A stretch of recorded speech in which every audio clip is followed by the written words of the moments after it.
شکر کیسے کریں گے آپ؟ شکر کرنے کا شکر کے بہت سارے طریقے ہیں، صرف یہ نہیں ہے کہ زبان سے کہہ دیا الحمدللہ۔ کبھی شادی ہو رہی ہے گھر میں، بچے کا عقیقہ ہو رہا ہے، ولیمہ ہے، منگنی ہے، ان سب مواقع پر جو خوشیوں کے ہیں کب قرآن خوانی ہوتی ہے؟ میرے عزیزو، اللہ تبارک و تعالی اپنے بندوں سے جو سب سے زیادہ پسند فرماتا ہے جو چیز، وہ شکر ہے۔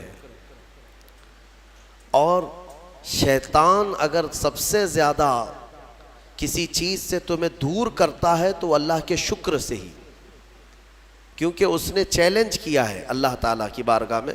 آیت کا حصہ میں آپ کے سامنے عرض کرتا ہوں۔ اللہ تبارک و تعالیٰ سے اس نے کہا لَأَقْعُدَنَّ لَهُمْ صِرَاطَكَ الْمُسْتَقِيمَ ثُمَّ لَآتِيَنَّهُمْ مِنْ بَيْنِ أَيْدِيهِمْ وَمِنْ خَلْفِهِمْ وَعَنْ أَيْمَانِهِمْ وَعَنْ شَمَائِلِهِمْ وَلَا تَجِدُ أَكْثَرَهُمْ شَاكِرِينَ۔ اللہ تعالیٰ سے چیلنج کرتے ہوئے کہتا ہے شیطان کہ مولا تیرے راستے پر میں بیٹھ جاؤں گا، سیدھے راستے پر، جو بھی اس پر چلے گا سیدھے راستے پر، میں کبھی اس کے دائیں جانب سے، کبھی بائیں، کبھی سامنے سے، کبھی پیچھے سے آ کر اسے ایسا ورغلاؤں گا کہ اے رب تو اپنے بندوں میں شکر کرنے والے نہیں پائے گا۔ شیطان بھی کس چیز کی وہ کر رہا ہے چیلنج میں؟ شکر کرنے والے نہیں پائے گا مولا تو۔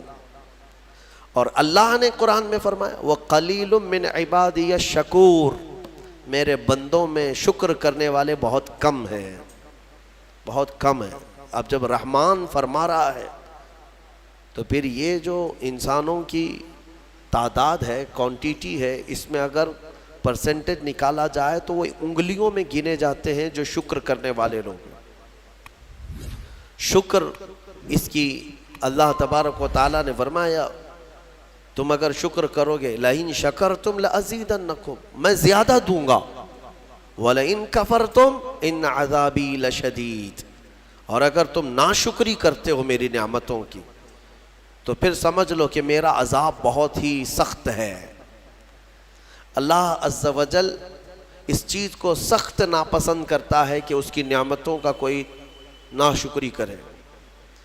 اسی لیے میرے عزیزو، اللہ کے حبیب صلی اللہ تعالیٰ علیہ وسلم جب دعا کرتے تھے تو یوں یہ عرض کرتے تھے کہ مولا تو اپنے شکر گزار بندوں میں میرا شمار فرما۔ سمجھ رہے آپ؟ صبر آسان ہے اور شکر مشکل ہے، صوفیہ نے فرمایا۔ حالانکہ شکر میں کیا کرنا کیا ہے؟ صبر دیکھا جائے تو کٹھن ہوتا ہے، برداشت کرنا ہوتا ہے، مصیبت آئی خاموش رہنا ہے، کسی چیز کی کمی ہو گئی خاموش رہنا ہے، یہی تو صبر ہے۔ گناہ کی خواہش ہوئی لیکن نہیں کیا، یہی صبر ہے۔ صبر دیکھا جائے تو مشکل ہے، لیکن صوفیہ کرام فرماتے ہیں صبر سے زیادہ مشکل شکر ہے۔ شکر ہے وہ کیسے؟ کہا کہ اس لیے کہ جب خوشیاں آتی ہیں تو عام طور پر انسان ہر چیز بھول جاتا ہے، اسے یاد ہی نہیں رہتا کہ دینے والے کا مجھے شکر بجا لانا چاہیے، وہ بھول جاتا ہے۔ یہی تو ہم نے دیکھا ہے۔ آپ تھوڑا سا تجزیہ کر کے دیکھ لیں اپنی زندگی میں، تھوڑا غور و فکر کر کے دیکھ لیں۔ ہمارے گھروں میں بھی جو کچھ بھی ایکٹیویٹیز ہوتی ہیں، جو معمولات چلتے ہیں، اگر گھر کے اندر کوئی مصیبت آئی تو آپ فاتحہ کروائیں گے، قرآن پڑھوائیں گے۔ میت ہو گئی تو کیا کریں گے؟ سب سے پہلے قرآن پڑھواتے ہیں۔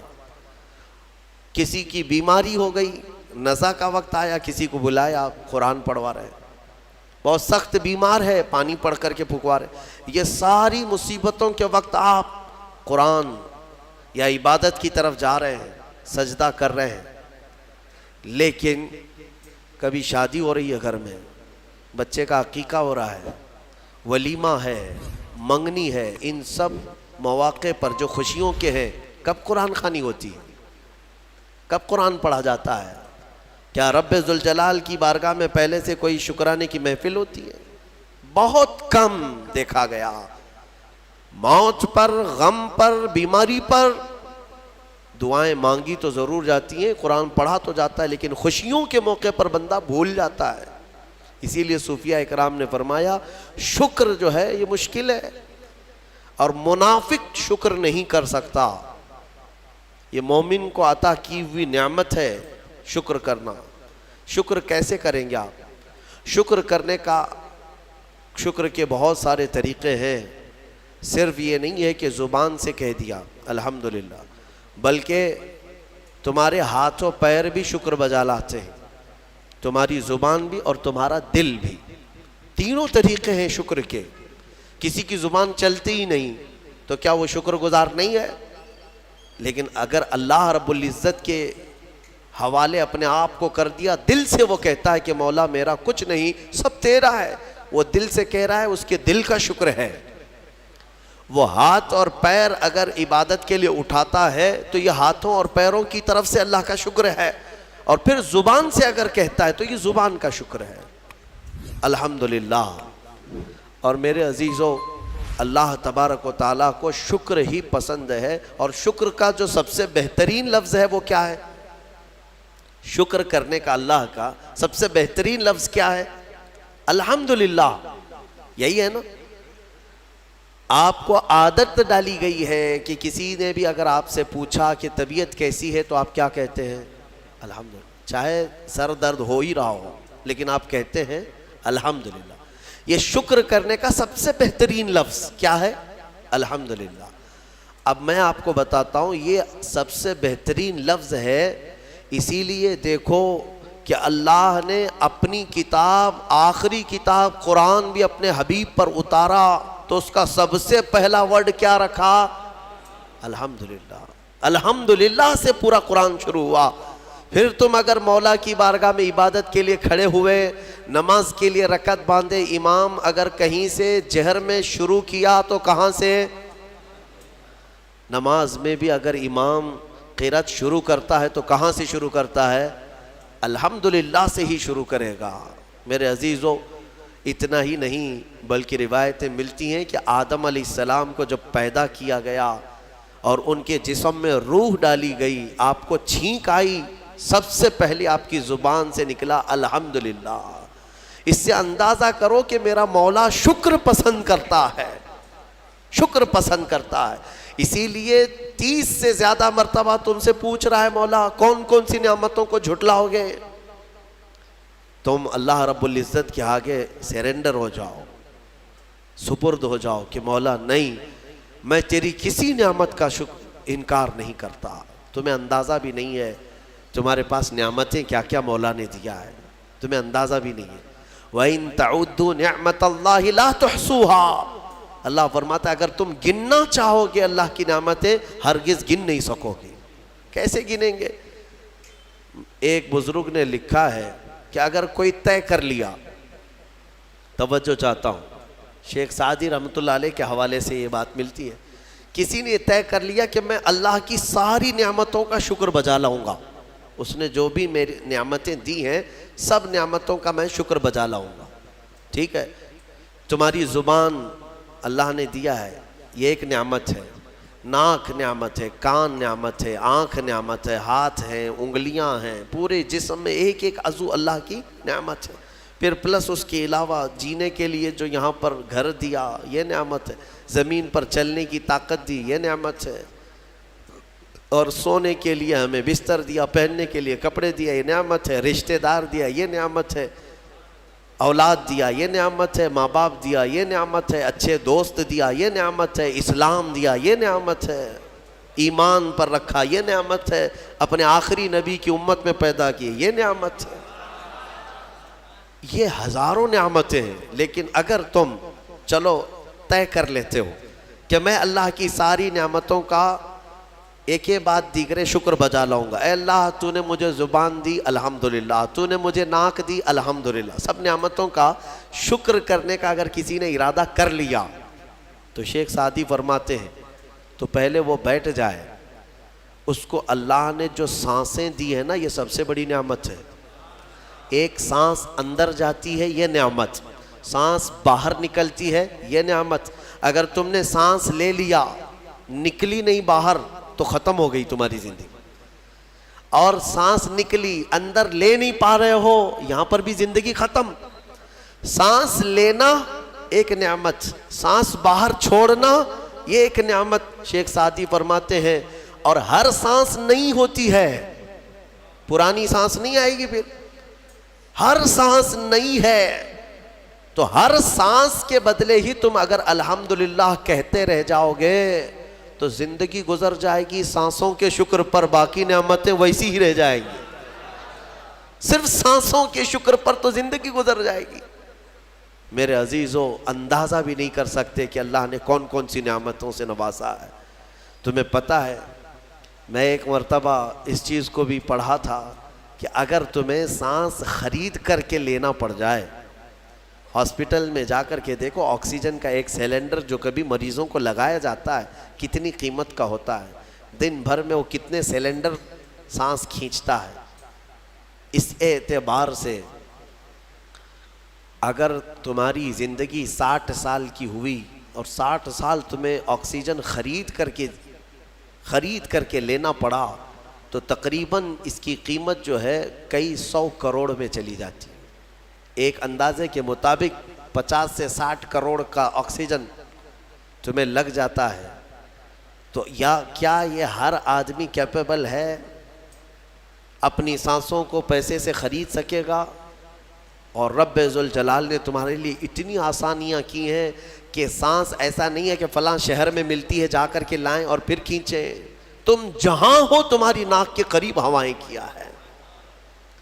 اس رب قدیر نے اتنی بڑی نعمتوں سے تمہیں نوازا، تمہیں اندازہ بھی نہیں ہے۔ اور اسی لیے رب تعالیٰ فرماتا ہے فَبِأَيِّ آلَاءِ رَبِّكُمَا تُكَذِّبَانِ، تم میری کون کون سی نعمتوں کو جھٹلاؤ گے۔ حاتم اصم ایک بزرگ ہے، حضرت حاتم خلیفہ ہارون رشید کے زمانے کے ہیں۔ خلیفہ ہارون رشید کے زمانے میں بادشاہ نے ایک مرتبہ ان کو طلب کیا اور پوچھا کہ کچھ نصیحت کیجیے آپ مجھے۔ وہ اکثر بڑے بڑے علماء کو دربار میں بلاتا اور نصیحت حاصل کرتا۔ حضرت حاتم اصم رضی اللہ تعالیٰ عنہ نے بادشاہ سے ایک سوال کیا کہ ہارون، اگر تمہارے ساتھ ایسا ہو جائے زندگی میں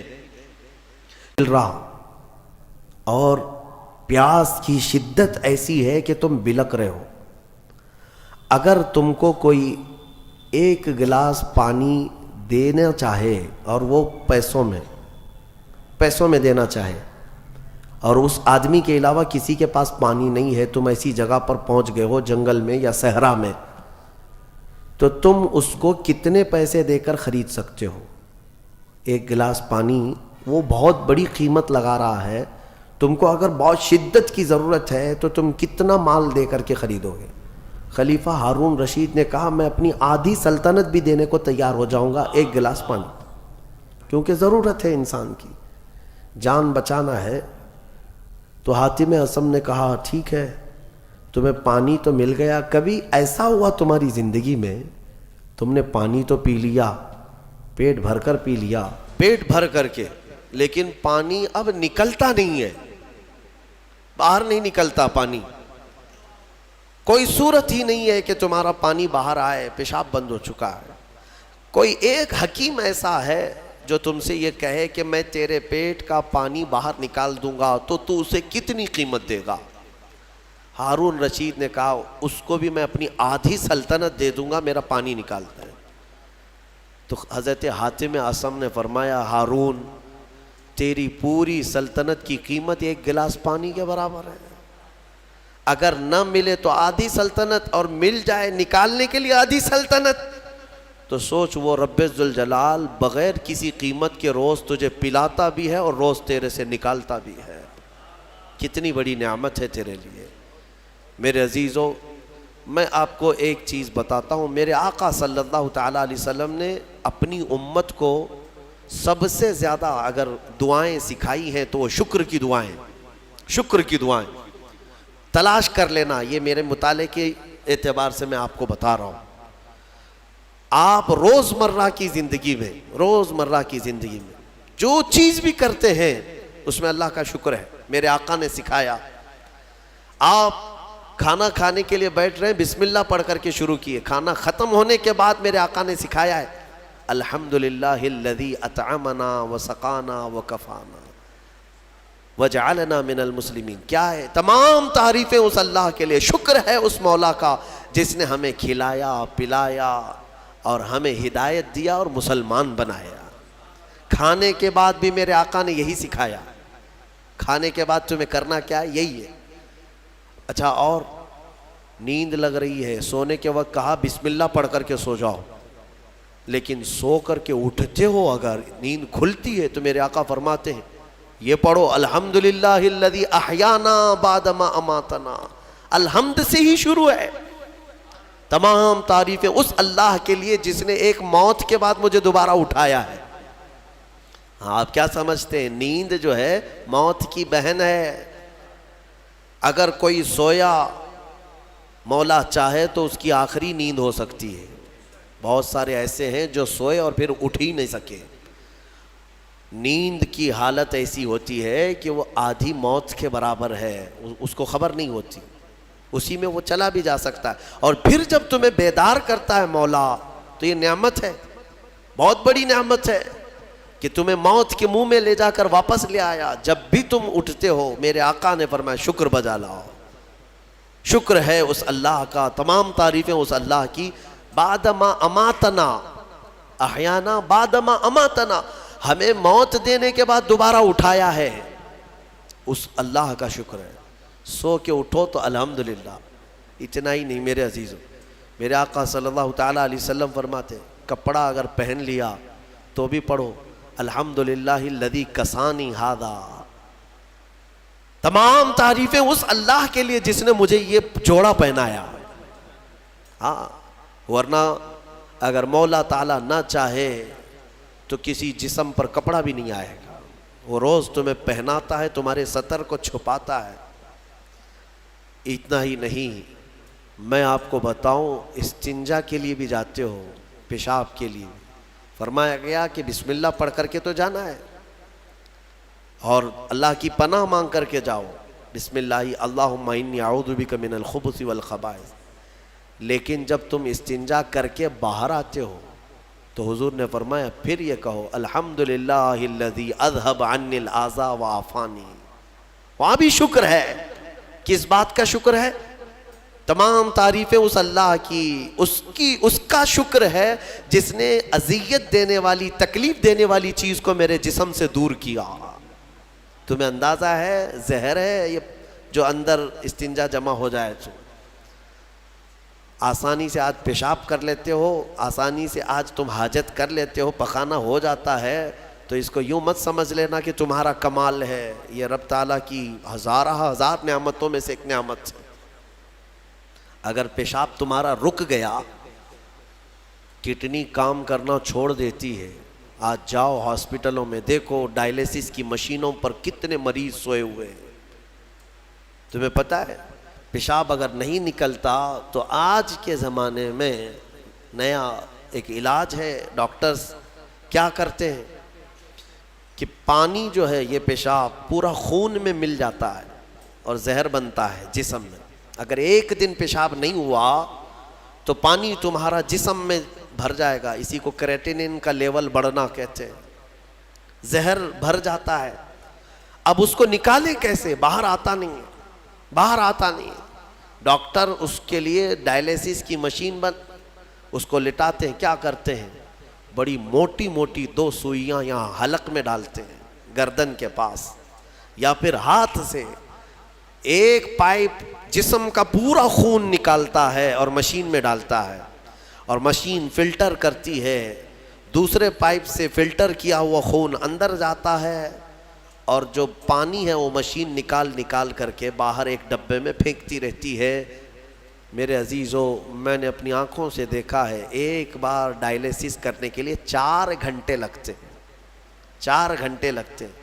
اور کئی مریض ایسے ہیں جن کو ہفتے میں 3 مرتبہ یہ کرنا پڑتا ہے، اور ڈاکٹر ان کو 1 بوتل پانی دیتا ہے. لمیٹڈ پانی پینا، پورے 2 دن میں 1 لیٹر سے زیادہ پانی مت پیو. اللہ چاہ کر کے وہ پانی نہیں پی پاتے، چمچ سے پانی پیتے ہیں، ڈھکن سے پانی پیتے ہیں کہ زیادہ ہو گیا تو جسم میں نکلنے کی جگہ نہیں ہے. خیر، یہ تو ڈاکٹرز نے پیشاب نکالنے کے طریقے تو اپنا لیے میرے عزیزوں، لیکن اگر پخانہ نہیں نکلا تو اب تک اس کے علاج بھی نہیں ملتے.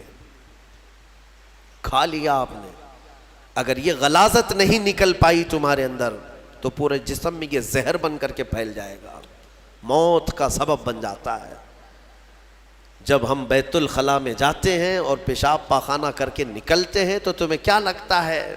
میرے عزیزو، یہ اللہ کی ہزارہ نعمتوں میں سے ایک نعمت ہے کہ اذیت دینے والی چیز کو اس نے ہمارے جسم سے ہٹایا ہے۔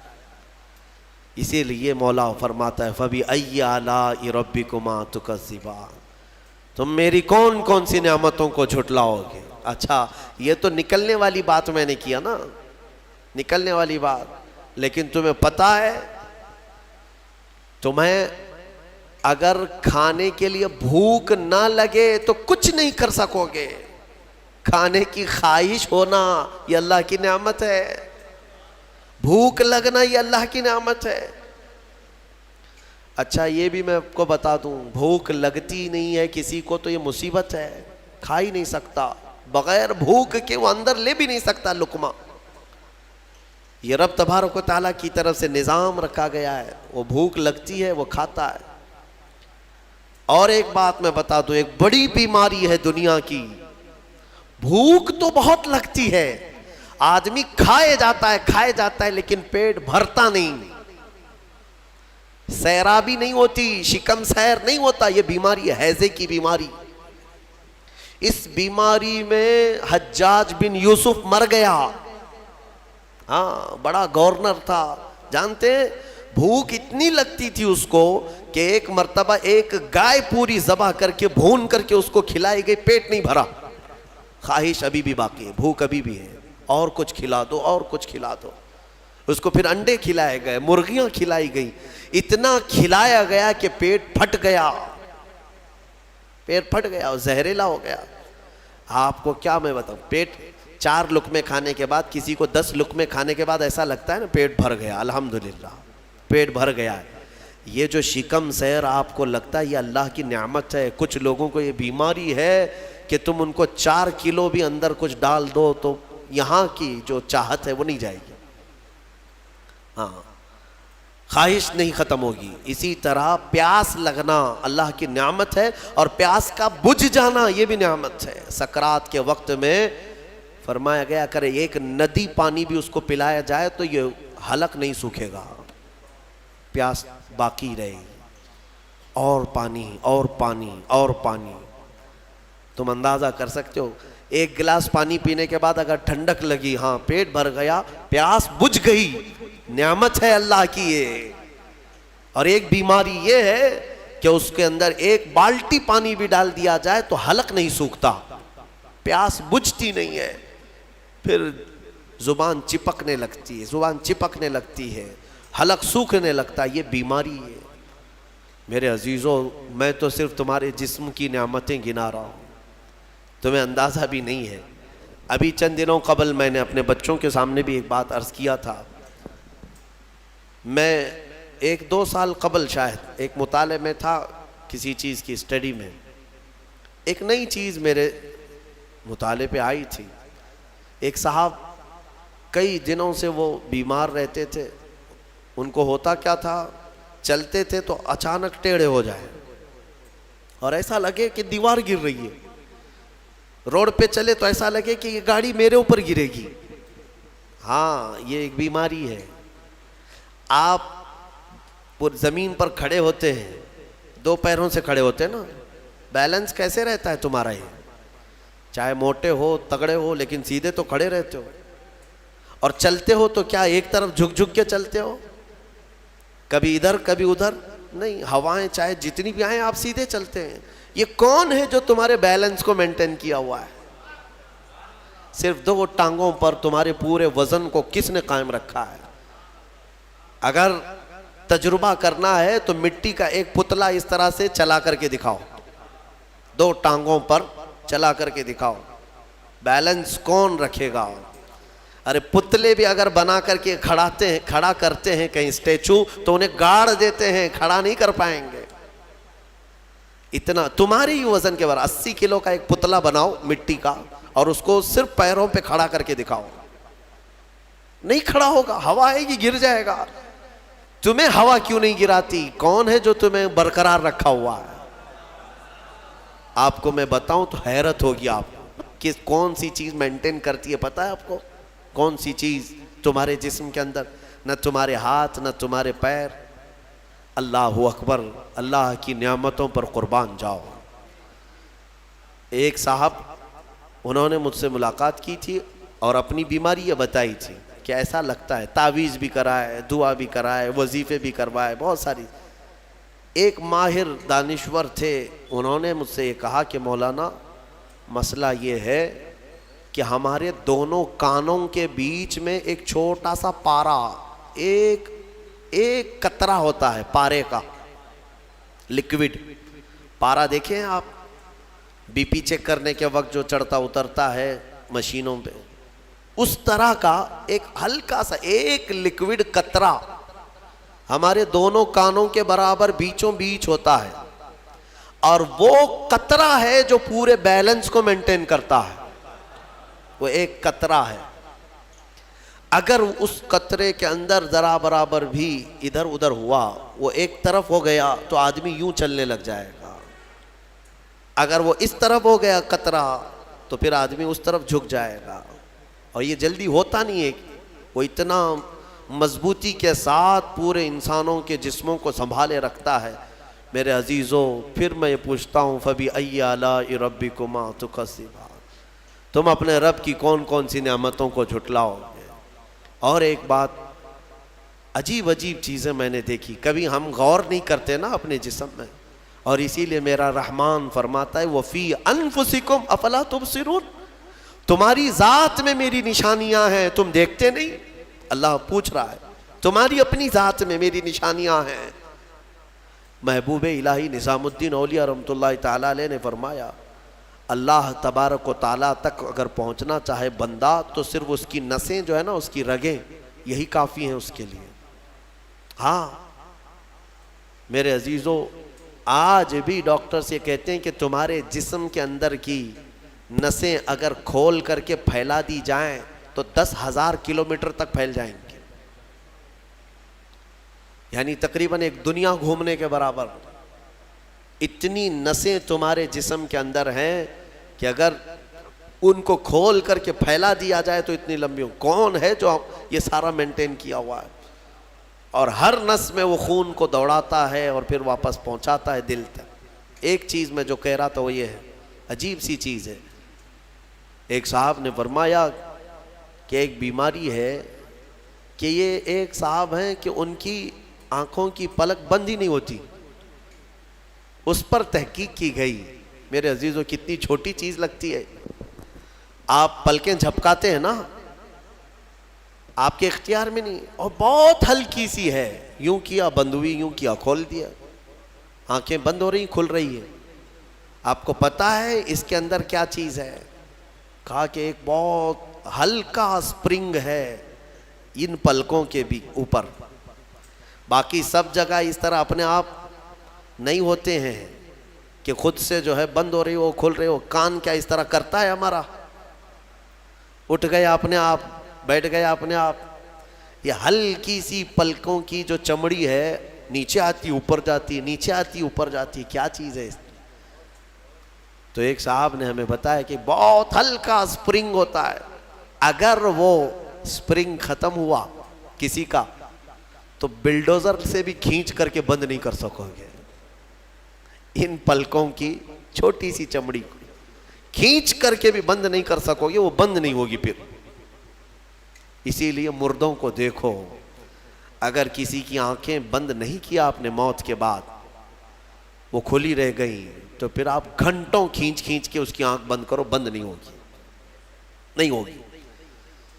کیونکہ موت کے بعد یہ سارا حصہ ختم ہو گیا, اور مرے ہوئے آدمی کو آنکھیں بند ہے اس کی, آپ نے بند کیا, پھر اس کے 1-2 گھنٹے کے بعد اس کی پلکیں اٹھا کر کے دکھا دو, کھول کر کے دکھا دو اس کی آنکھیں. سارے لوگ مل کر کے بھی اس کی آنکھوں کی پلکوں کو کھول نہیں سکیں گے. میرے عزیزو, ہے تو بہت ہلکی سی چیز, لیکن تمہیں پتہ ہے اس کی معنویت کتنی ہے, اس کی معنویت کتنی ہے. یہ بات میں کیوں کہہ رہا ہوں؟ ایک صاحب کو یہ بیماری کی وجہ سے اس بیماری کی وجہ سے وہ پاگل ہو گئے. کیا بیماری تھی کہ پلک جھپک نہیں رہی ہے, بند نہیں ہو رہی ہے, اور بند نہیں ہو رہی ہے تو نیند نہیں آتی. جیسے نیند آئے گی تو آنکھوں کا آٹومیٹک بند ہونا ہے, اور آنکھ بند نہیں ہو رہی تو سوئے گا کیسے؟ اور نس ہونے کی وجہ سے وہ مینٹلی ختم ہو گیا, پاگل ہو گیا, اور اب تو شاید مر بھی گیا ہوگا. یہ کافی 2-3 سال پہلے کی بات میں ہم اندازہ بھی نہیں کرتے کہ اتنی چھوٹی چھوٹی چیزیں. میرے عزیزوں, ہمارے بال جو جسم میں ہیں, ایک رواں بھی اس کا بال کا, یہ اللہ کی نعمت ہے. آپ دیکھیں ایک بال بھی نکل گیا تو پھوڑی آ جاتی ہے, اس کی قیمت بتانے کے لیے کہ یہ یوں ہی اللہ نے نہیں دیا تم کو, یوں ہی نہیں. ایک خاتون کو میں نے دیکھا تھا, چھوٹی سی لڑکی تھی وہ, اس کے صرف یہ آنکھوں کے اوپر کی بھویں نہیں تھی اور بال کچھ بھی نہیں تھے, جس کی وجہ سے وہ اتنی ڈراؤنی لگتی تھی کہ بچے دیکھ کر کے بھاگ جاتے تھے. صرف یہ آنکھوں کے بال نہیں تھے, اور وہ چہرہ چھپائے رہی تھی. بہت بڑی ٹیلنٹڈ بچی, پڑھنے میں لکھنے میں ساری چیزوں میں بہت اچھی, لیکن اس کی وجہ سے وہ چہرہ چھپائی رہتی. اس دن مجھے محسوس ہوا کہ اگر ایک بھی چیز ہماری ادھر ادھر ہو جائے تو انسان کا سارا جمال ختم ہو جاتا ہے. اسی لیے میرے عزیزو, اللہ نے جو چیزیں تمہارے پاس آج دی ہیں, شکر بجا لاؤ, اللہ کا شکر بجا لاؤ. اور سورہ رحمان آج تم نے سنا ہے, بار بار مولا کی بارگاہ میں عرض کرو, مولا ہم تیری کسی نعمت کو نہیں جھٹلاتے, ہر نعمت پر تیرا شکر بجا لاتے ہیں. میں اپنی گفتگو کو سمیٹتے ہوئے آخر میں ایک حدیث سنا دیتا ہوں. اللہ کے حبیب صلی اللہ تعالیٰ علیہ وسلم نے ارشاد فرمایا, آج ہی میں نے درس قرآن میں بھی سنایا تھا. حضور اکرم صلی اللہ علیہ وسلم نے فرمایا, 3 چیزوں کو غنیمت جانو. 3 چیزوں کے آنے سے پہلے پہلے. وہ 3 چیزیں کیا ہیں؟ توجہ سے سنو. میرے آقا فرماتے ہیں, جوانی ہے تو غنیمت جانو بڑھاپا آنے سے پہلے. جوانی کو غنیمت جانو بڑھاپا آنے سے پہلے, اس لیے کہ بڑھاپے میں جو کچھ ہوتا ہے وہ پھر وہ بوڑھوں کو معلوم ہے. ساری چیزیں ایک کے بعد دیگرے رخصت ہونے لگ جاتی ہیں. وہ طاقت نہیں, وہ قوت نہیں. بڑھاپے میں بہت خواہش تو ہوتی ہے کرنے کی, لیکن کر نہیں سکتا. اسی لیے جوانی کو غنیمت جانو. اے نوجوانوں, عیاشی میں برباد کرو گے تو پچھتاؤ. دوسری چیز میرے آقا فرماتے ہیں, آج صحت ہے تو صحت کو بیماری سے پہلے غنیمت جانو. بیمار ہونے سے پہلے پہلے دیکھو اپنے ہاتھوں کو, پیروں کو, سب صحیح سلامت ہے. آج آنکھ دیکھ رہی ہے, کان سن رہے ہیں, زبان بول رہی ہے, ہاتھ پیر چل رہے ہیں. شکر کرو اللہ کا.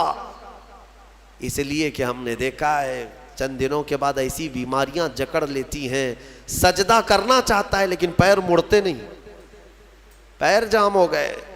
رکوع کرنا چاہتا ہے, کمر جھکتی نہیں.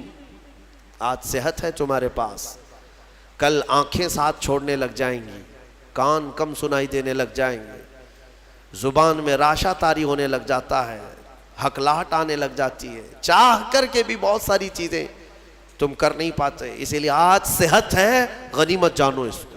کوئی بیماری نہیں. آج چند ہی دنوں کے بعد دیکھنا کہ شوگر ساتھ, بی پی ساتھ, ایسے ساتھ ہوتے ہیں کہ پھر قبر تک نہیں چھوڑتے. ہاں, آج صحت ہے, کل کسی کو کینسر ہوا تو پھر وہ جنازے کے ساتھ ساتھ کینسر جاتا ہے. کچھ نہیں کرتے, اور ان بیماریوں میں آنے کے بعد ان کو صحت کے دن یاد آتے ہیں. کاش جب میں اچھا بھلا تھا تو اللہ کی عبادت کرتا, بیمار ہوں کچھ نہیں کر پاتا. میں نے آپ کو اس سے قبل بھی بتایا تھا میرے عزیزو, ایک نوجوان کی بات مجھے بار بار وہ جھنجھوڑتی ہے. ممبئی شہر کے رہنے والا نوجوان, 22 سے 24 سال کا, باپ اکلوتے بیٹے کو بہت اچھا پڑھایا تھا, لندن بھیج کر کے پڑھایا تھا. اکلوتا بیٹا, بڑے باپ کا بیٹا ہے, اور 24 سال کی عمر میں اس کو بون کینسر ہو گیا, ہڈیوں کا کینسر ہو گیا. یونیورسٹی میں پڑھا اچھا, اور اس کے بعد پتہ ہی نہیں چلا, اچانک 3rd سٹیج پہ پتہ چلا. پھر 6 مہینے شاید علاج کے لگے ہوں گے. ڈاکٹروں نے کہا کہ اس کو گھر لے جاؤ, اب کچھ نہیں ہوتا. گھر آیا تھا, اس کی ہڈیاں گل گئی تھی. ہاں, بون کینسر بڑا ڈینجر ہے, ہڈیاں جو ہے پاؤڈر ہونے لگ جاتی ہیں. اس کو اگر اٹھائیں تو پیٹھ کی ہڈی میں انگلیاں اندر جانے لگ جاتی. یہ کینسر بہت خطرناک قسم کا ہے. اس کے چند دن بچے ہوں گے اپنے گھر پر, علاج وغیرہ سب ختم ہو چکا. اس نے اپنے باپ کو ایک دن حسرت سے بلایا اور کہا ابا میری وہ 10ویں کی 12ویں کی گریجویٹ کی یہ جو مارک شیٹ ہے, سند ہے, جو میں نے میڈل حاصل کی وہ کہاں ہے؟ کہا بیٹا سب سنبھال کے رکھا ہوں. کہا میں دیکھنا چاہتا ہوں. باپ نے وہ ساری چیزیں الماری سے اس کو دیا کہ یہ سرٹیفکیٹ ہے, یہ تیری سند ہے, یہ مارک شیٹ ہے, یہ ساری چیزیں ہیں. وہ نوجوان بستر پر لے کر کے اپنی سرٹیفکیٹ پڑی ہوئی, اس میں ٹاپر بھی رہا ہے, وہ سب چیزیں دیکھ دیکھ کر کے رونے لگا. اور پھر اپنے باپ سے ایک سوال کیا کہ ابا یہ ساری مارک شیٹ اور سند میں کون سی ایسی ہے جو میں منکر نکیر کو بتاؤں تو مجھے چھوڑ دیا جائے, کیونکہ میں جا رہا ہوں اب آخری سفر پر, میں آخری سفر پر جا رہا ہوں. اب تو میرے پاس اتنا وقت بھی نہیں ہے کہ میں کوئی اور چیز حاصل کروں. اس کے باپ نے مجھے یہ چیز بتائی تھی. وہ کہتے تھے کہ مولانا آپ بچوں کو بتاؤ, واقعی صحت جب تک تھی تم نے نہ قرآن کی طرف توجہ دیا نہ میرے رحمان کو راضی کرنے کی کوشش کی. صحت آج ہے تو شکر بجا لاؤ اللہ کا, بیماری میں وہ مولا تمہارے ساتھ ہوگا.